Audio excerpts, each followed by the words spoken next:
You see the headlines: alien mothership, spacecraft disguised as comet. Harvard professor says we should take this seriously. October 29, 2025. Bye. A ball of ice and rock from another star system whips around our sun at 245,000 kilometers per hour, hidden from every telescope on Earth. November 6th. It reappears. Astronomers race to their instruments. What changed? Did it survive? And why does one of the most prominent scientists on the planet keep listing anomalies that don't add up? Let's talk about what actually happened. July 1st, 2025, Rio Hurtado Valley, Chile. An automated telescope array called ATLAS, Asteroid Terrestrial Impact Last Alert System, picks up a faint smudge, a magnitude 18, moving wrong. Observatory code W68 sends the data to the Minor Planet Center. Within hours, 3 more ATLAS stations and the Zwicky Transient Facility at Palomar Observatory in California dig through their archives. They find it June 14th, June 25th, June 28th, always there, always moving against the stars in a way that shouldn't happen. Temporary designation, A11PL3Z. By July 2nd, the math locks in, orbital eccentricity, 6.2. That number tells you everything. Anything above 1 means the object isn't bound to our sun. It came from somewhere else. It's leaving, never coming back. 3I Atlas, third interstellar object ever confirmed. First was 1I Oumuamua in 2017, tumbling cigar no coma, gone before anyone understood what it was. Second was 2I Borisov in 2019, normal comet behavior, carbon monoxide outgassing, nothing shocking. 3I Atlas lands between them but weighs 1,000,000 times more than Oumuamua and 1,000 times more than Borisov, while moving faster than both. It arrives from Sagittarius, from the direction of the galactic center, where stars pack tight and old systems die. The Milky Way's thick disk. If that's where it formed, the comet could be 7 billion years old. Our solar system is 4.6 billion Aristoteles. This thing might remember a universe that predates our sun. Discovery distance, 4.51 astronomical units from the sun, 3.50 from Earth, 670 million kilometers away. Moving at 61 kilometers per second relative to the sun. That's 219,600 kilometers per hour. At that speed, the object covers Earth's diameter in 35 minutes. Atlas caught it entering the inner solar system along the border of Serpens Cauda and Sagittarius, threading through the densest star fields in our sky. Amateur astronomer Sam Dean later notes the comet passed directly in front of the galactic core's star fields from June 5th onward, which is why automated systems missed it. Too many stars, too much noise. The thing was hiding in plain sight. If you value documented astronomy and space science like this, subscribe. It's the best way to support our work. Also, comment from which city you're hearing this from. This script is researched and factual. Using verified sources from the Virtual Telescope Project's observational logs published November 5th and 6th, 2025, NASA's official comet page updated through November 2025. Peer-reviewed studies published on our group from August through November by teams at Michigan State University, Pontifical Catholic University of Chile, and the European Southern Observatory's Very Large Telescope program. And real-time tracking data from the Minor Planet Center and NASA's Jet Propulsion Laboratory's Small Body Database updated November 4th, 2025. These aren't press releases. These are raw observation logs, spectroscopic measurements, and astrometric solutions from professional observatories. Now back to the information. July 2nd, Canada, France, Hawaii Telescope at Mauna Kea, Lowell Discovery Telescope in Arizona, Deep Random Survey in Chile. All 3 report the same thing. Marginal coma, potential tail elongation, 3 arc seconds, not an asteroid, active comet. The object is sublimating, releasing gas, building a cloud. Alan Hale, the astronomer who co-discovered Comet Hale-Bopp, sees nothing unusual at first, but within 48 hours the coma expands. By July 5th, spectroscopy from Gemini South Observatory identifies hydrogen cyanide. 1.5 plus or minus 0. 0.5 times 10 to the 25th molecules per second. That's the first molecule you expect from a comet, normal. But Atlas is still 3.9 astronomical units from the sun, 584 million kilometers, and already active. Water ice doesn't sublimate that far out. Something else is driving the outgassing: carbon dioxide. Carbon monoxide, volatiles that evaporate at much lower temperatures than water. July 21st, Hubble space. Telescope locks on, distance, 277 million miles from Earth, 445 million kilometers. Exposure time calibrated to track the comet's hyperbolic motion. Background stars streak. Atlas sits centered. The image shows a teardrop-shaped cocoon of dust streaming from a solid nucleus. Faint tail visible, pointing eastward away from the sun. Normal cometary behavior. Solar radiation pressure pushes small dust particles outward. Hubble's resolution allows size estimation. Upper limit on nucleus diameter, 5.6 kilometers. Lower limit, 440 meters. Most likely diameter, under 1 kilometer. The brightness suggests the coma contributes heavily to the total light output, meaning the actual nucleus sits at the smaller end of that range. Similar to 2I Borisov, August 6th, James Webb Space Telescope turns its near-infrared spectrograph on the target. Distance from Sun, 3.3 astronomical units. The spectrum plots brightness against wavelength. 3 major emission peaks: carbon dioxide, water, carbon monoxide. The ratios are wrong. 87% carbon dioxide, 9% carbon monoxide, 4% water by mass. Martin Cordner, principal investigator of the observation at Catholic University of America. Its carbon dioxide to water ratio in the coma is among the highest ever seen in any comet. Every comet in our solar system is primarily water ice. Atlas is a frozen soda can. The spectrum also picks up carbonyl sulfide and water ice particles suspended in the coma. This composition tells you where the comet formed, far out in its home protoplanetary disk, past the carbon dioxide ice line, where temperatures allowed carbon dioxide to freeze before water dominated the mix. But here's the problem. At 3.3 astronomical units from the Sun, the surface temperature isn't high enough for carbon dioxide to sublimate explosively like this. The solution: evaporative cooling. Carbon dioxide sublimates rapidly when exposed to sunlight, absorbing heat from the surface as it transitions from solid to gas. This lowers the local temperature, delaying water ice sublimation and creating a carbon dioxide-rich crust that shields the interior. As long as that crust holds, the comet stays dry. The moment it cracks, water erupts. August 21st, Spherex mission, spectrophotometer for the history of the universe. Epoch of ionization and ICES Explorer observes from mid-August. Confirms water ice and bright carbon dioxide emission. Carrie Lisa at Johns Hopkins University. Spherex is finding very large amounts of vaporized carbon dioxide gas around 3I Atlas. Told us it could be like a normal solar system comet. But the amounts aren't normal. They're extreme. The comet is leaking carbon dioxide at rates that exceed predictions for its size and distance. Something about its internal structure or composition allows carbon dioxide to dominate in ways no solar system comet has ever shown. Now, the metal problem. July 4th. European Southern Observatory's Very Large Telescope in Chile, team led by Thomas Puzia at Pontifical Catholic University. Ultraviolet spectroscopy. They're looking for standard cometary molecules. Cyanide, dicarbon, tricarbon. They find cyanide, expected, but they also find something else. Atomic nickel vapor. Nickel, not a trace, not a hint. Strong emission lines at 3.85 astronomical units from the Sun. Rohan Rahat-Gaonkar, PhD student on the observation team. The temperatures are far too low to vaporize silicate sulfide and metallic grains that contain nickel and iron atoms.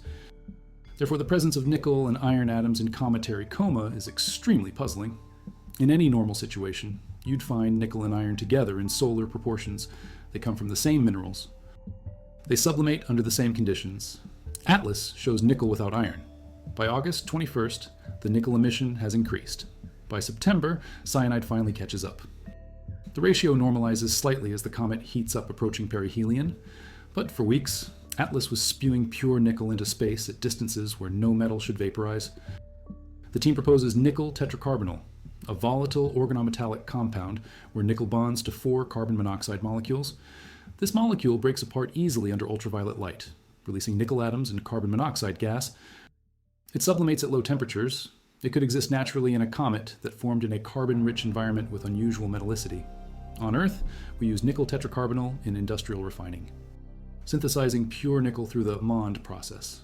Finding it naturally in a comet from another star system isn't impossible. It's just never been seen before.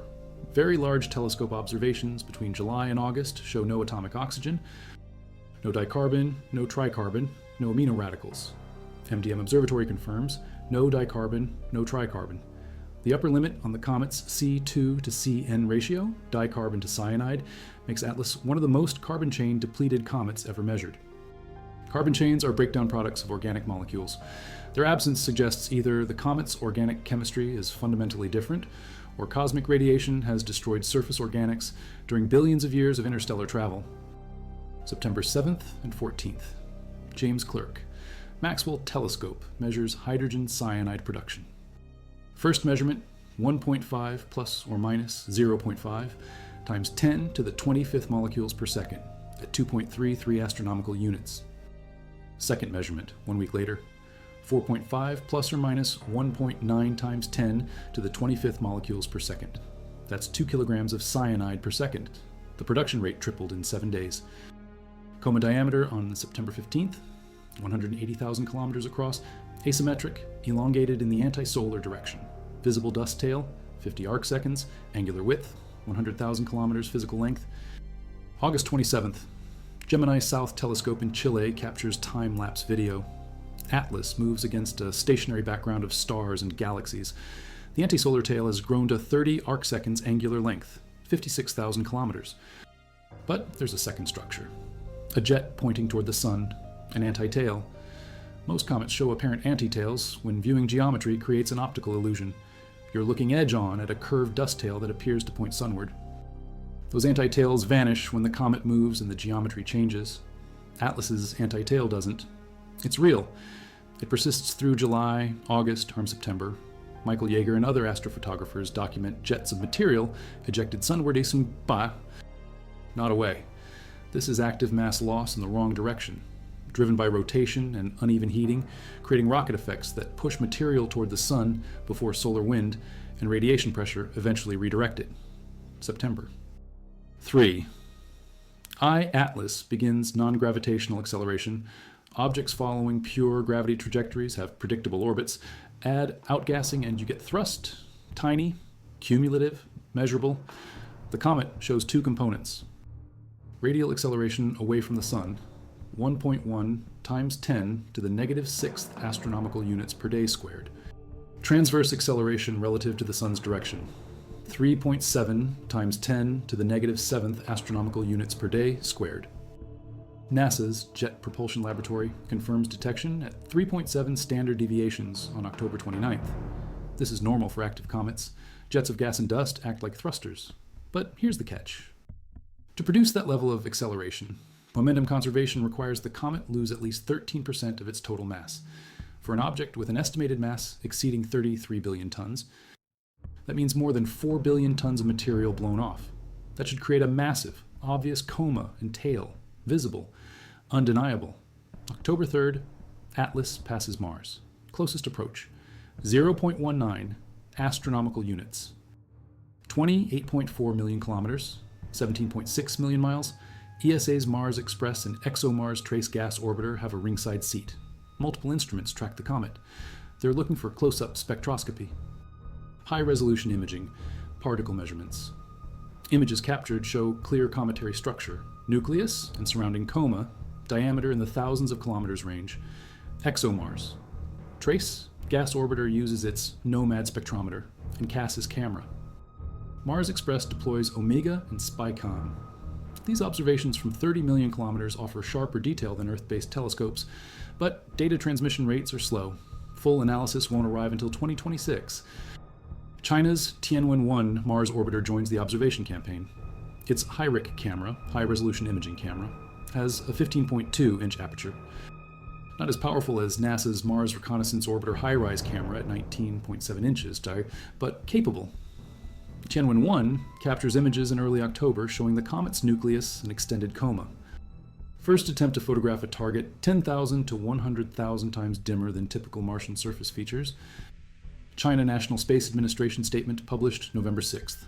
Comet characteristics of the celestial body are obvious in the image, which is composed of the comet's core and its surrounding coma with a diameter of thousands of kilometers.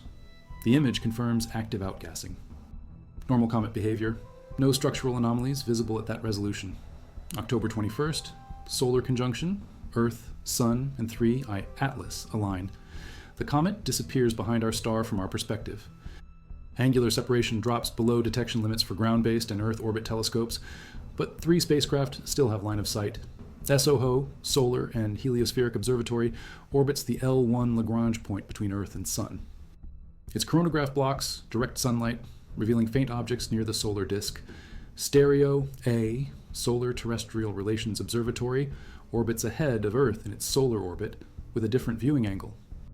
GOES 19, Geostationary Operational Environmental Satellite, a weather satellite in high Earth orbit with instruments sensitive enough to detect magnitude 12 objects.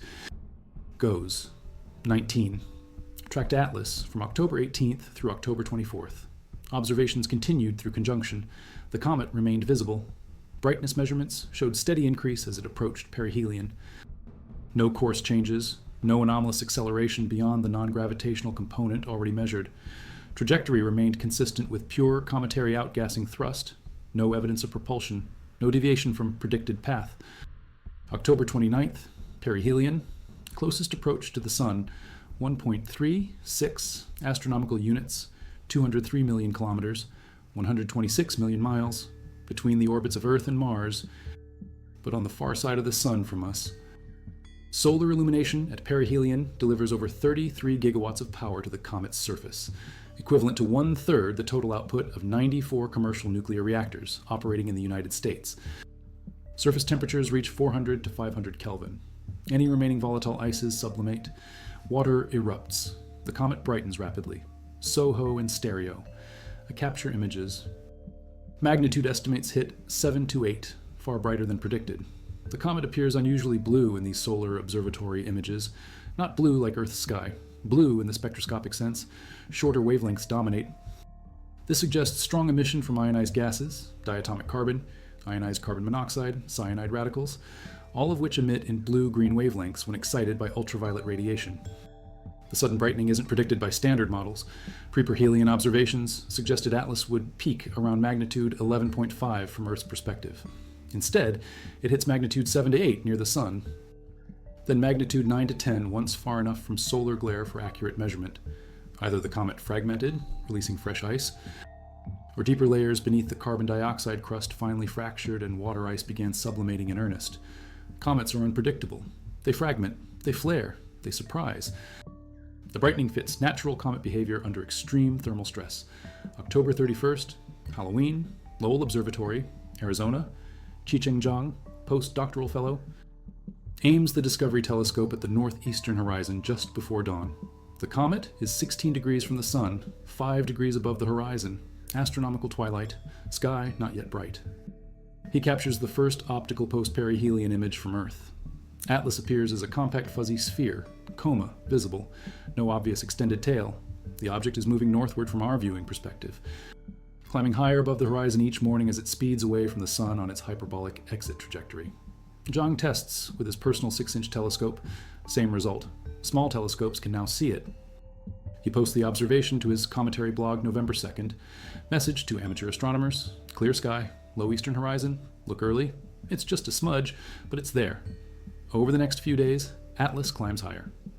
More observers lock on. More images arrive. Northern Hemisphere observers start reporting successful sightings using backyard equipment. November 5th, 2 post-perihelion images released. Our Naves Observatory in Spain. Virtual telescope project in Manciano, Italy. Both show a compact source of light. Fuzzy ball, diffuse coma, no clear cometary tail pointing away from the Sun.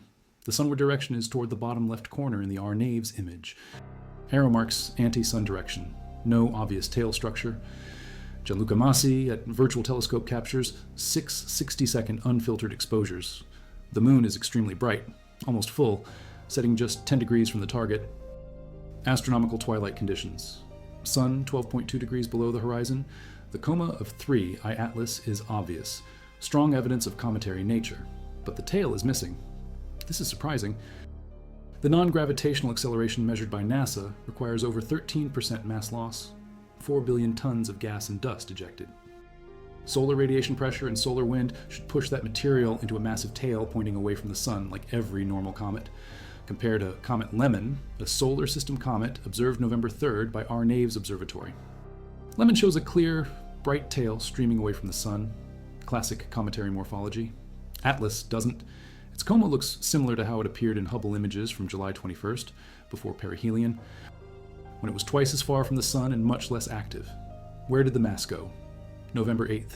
Michael Yeager, Gerald Raymond, Enrico Prosperi, 3 veteran comet photographers from the ICQ Comet Observations Group, capture images at 29 degrees solar elongation. Their composite processing reveals complex structure. At least 7 distinct jets of material streaming from the nucleus. Not a single tail. Multiple jets. Several are anti-tails pointing sunward or perpendicular to the expected tail direction. This is radial outgassing from an irregularly shaped, rotating nucleus. Active regions on the surface heated by the sunblast material in all directions.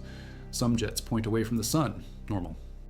Some point toward it, abnormal but documented in comets with high rotation rates and uneven surface composition. November 9th, Michael Buchner and Frank Niebling from the British Astronomical Association observe with 2 telescopes. Their composite images show a long smoking tail and 2 anti-tail jets. Multi-jet structure, not a clean single tail, a chaotic spray pattern. This morphology matches a comet losing mass fast from multiple active regions, with rotation and uneven heating creating jets that don't align with the simple sunward solar wind model. November 10th, Virtual Telescope Project releases images showing tail structure. Inverted time-lapse processing from Leander, United States using an 11-inch Celestron Rasa telescope and ZWO camera reveals the faint coma and dust tail, green hue visible compared to background stars. The green comes from diatomic carbon and cyanide emissions, short wavelength light from molecules excited by solar ultraviolet radiation. This is normal for comets, rich in carbon-bearing compounds. The green doesn't mean the comet changed color. It means the filters and processing are revealing emission lines that were always there. By November 10th, consensus from multiple observatories, Atlas survived perihelion. It's active. It's outgassing. It shows multi-jet structure with both normal and anti-solar jets. The tail is diffuse and chaotic, not a single clean stream, but material is being lost. Total magnitude between 12 and 14 depending on filters and observing conditions. Brighter than expected pre-perihelion predictions, but within the range of natural cometary brightening during high activity phases. Astrophysicist Avi Loeb at Harvard publishes a series of blog posts documenting anomalies. His list as of November 10th includes trajectory aligned within 5 degrees of the ecliptic plane with 0.2% probability, assuming random arrival angles, sunward anti-tail not explained by geometric perspective, nucleus mass 1 million times greater than Oumuamua and 1,000 times greater than Borisov while moving faster, combined likelihood less than 0.1%, arrival time fine-tuned to pass Mars, Venus, and Jupiter within tens of millions of kilometers, while unobservable from Earth at perihelion, likelihood 0.005%. Gas plume contains much more nickel than iron, with a nickel to cyanide ratio orders of magnitude higher than all known comets. Likelihood below 1%. Gas plume contains only 4% water by mass, primary constituent of familiar comets. Extreme negative polarization unprecedented for all known comets including Borisov. Likelihood below 1%. Arrival direction within 9 degrees of the WOW signal source. Likelihood 0.6%. Brightening faster than any known comet near perihelion and bluer than the Sun.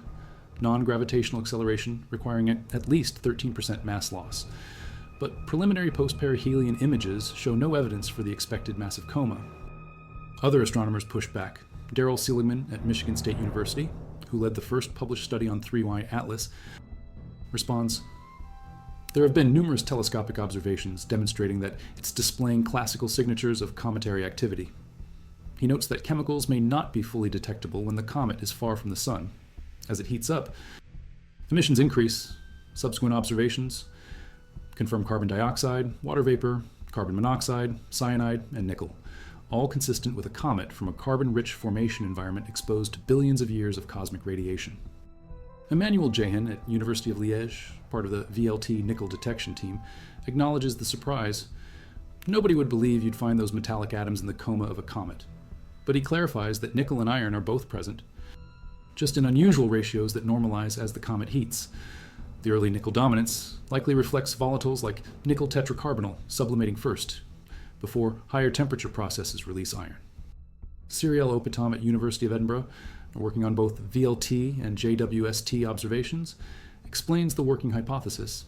One hypothesis is nickel could be contained in chemical compounds called carbonyls. These molecules are highly volatile, meaning they can explode into gases and perhaps take some of the resilient metals with them into the coma.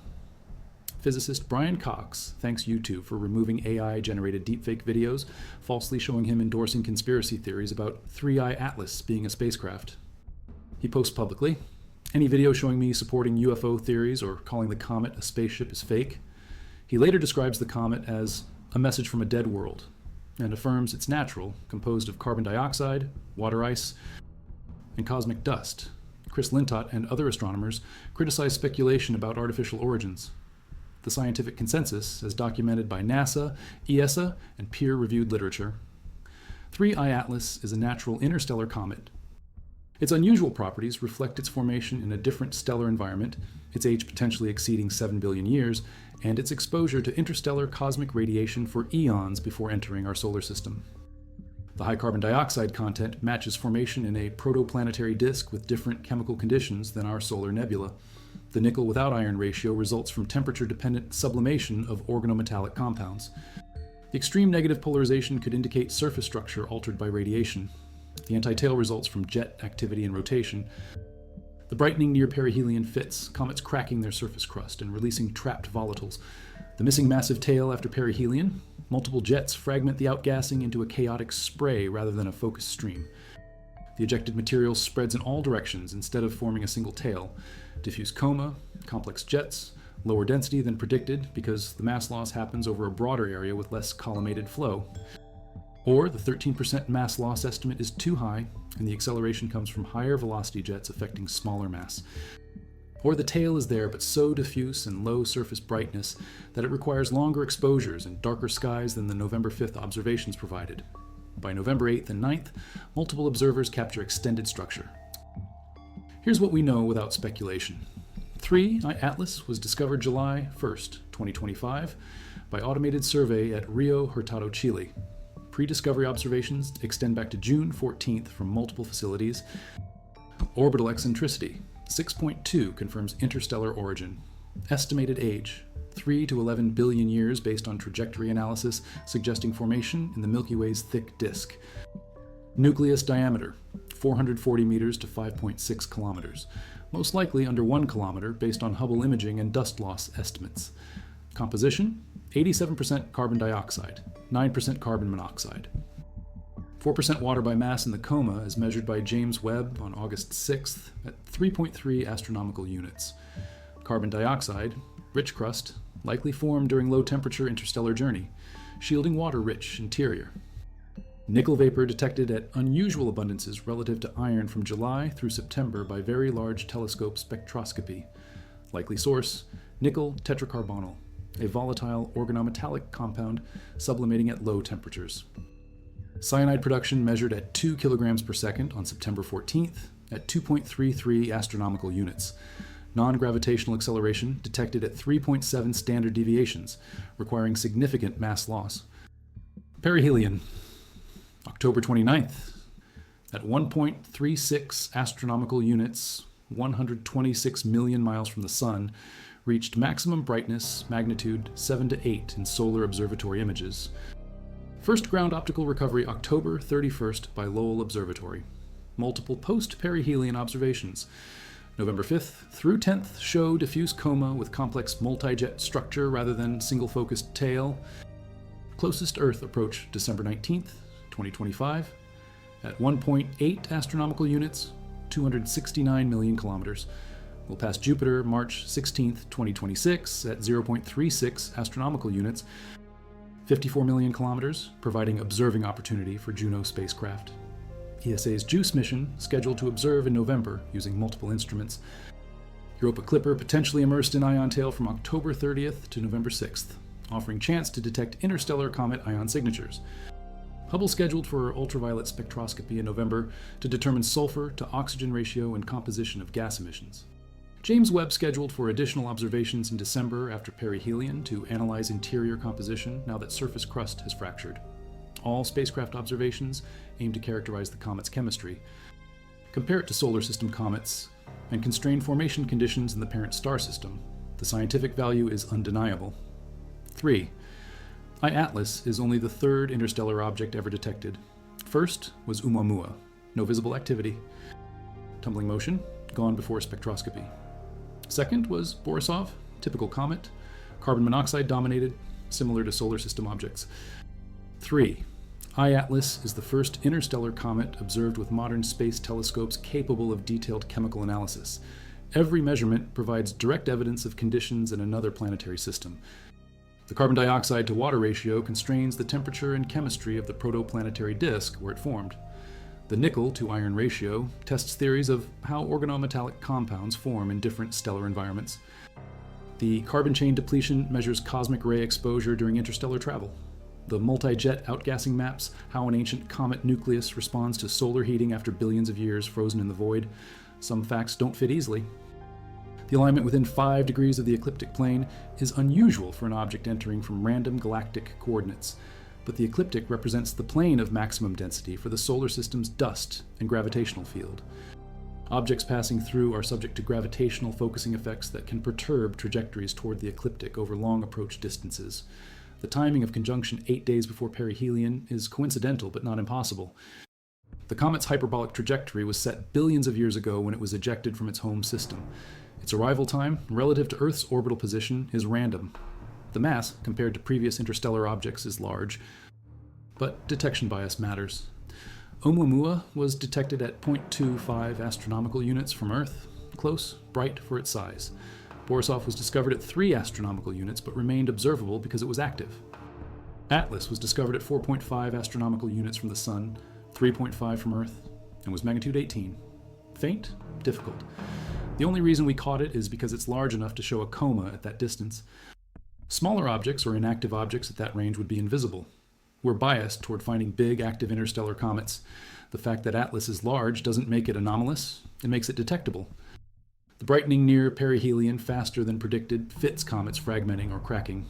Comet Ison, in 2013, brightened rapidly approaching perihelion before disintegrating. Comet Linear in 2000 broke apart. Comet Schwassmann-Wachmann, 3 fragmented into dozens of pieces in 1995. Comets are fragile. Thermal stress cracks them. Fresh ice exposed to sunlight sublimates explosively. Rapid brightening is unusual but documented. Atlas survived. It's still intact. That's the surprise, not the brightness.